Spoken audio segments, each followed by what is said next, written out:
I get asked several times, does this mean you want a ban? And I said, no. What I want is information. But until I have that information, I want to look out for the safety and security of the people of the Commonwealth of Mass.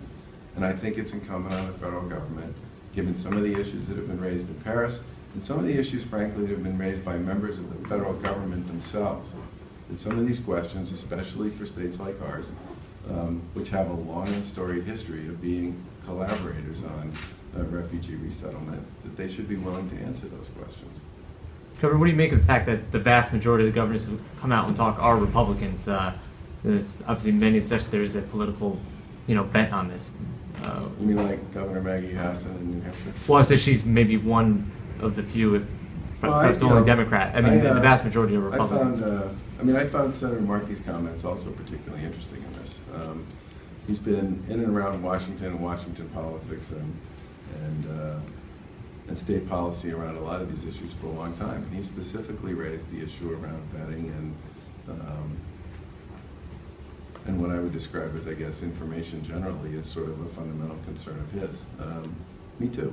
Let's have that conversation. Would you say anything to Massachusetts Democrats like Congressman Moulton, who have sort of singled you out as perhaps not being compassionate in light of the state history?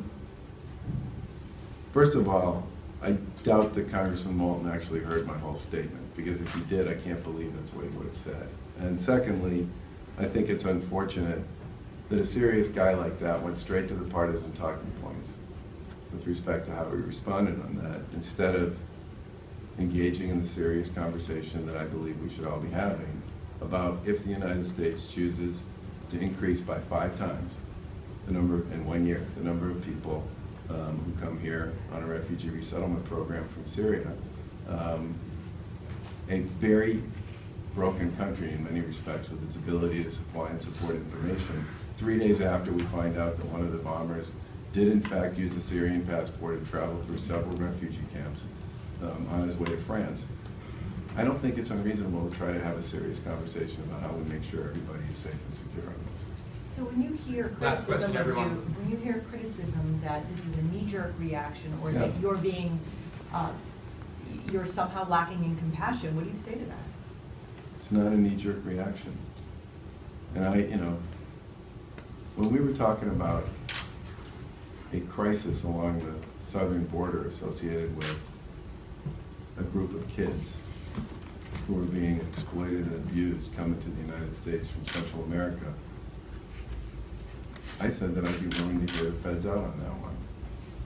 And in September, when I got asked about how I felt about the idea of Syrian refugees coming to Massachusetts, at that point, there are Syrian refugees here in Massachusetts, okay? And I said I'd be willing to talk to the federal government about that as well, okay? I don't believe I don't believe that this right-thinking people in this situation can be perfectly compassionate and have questions.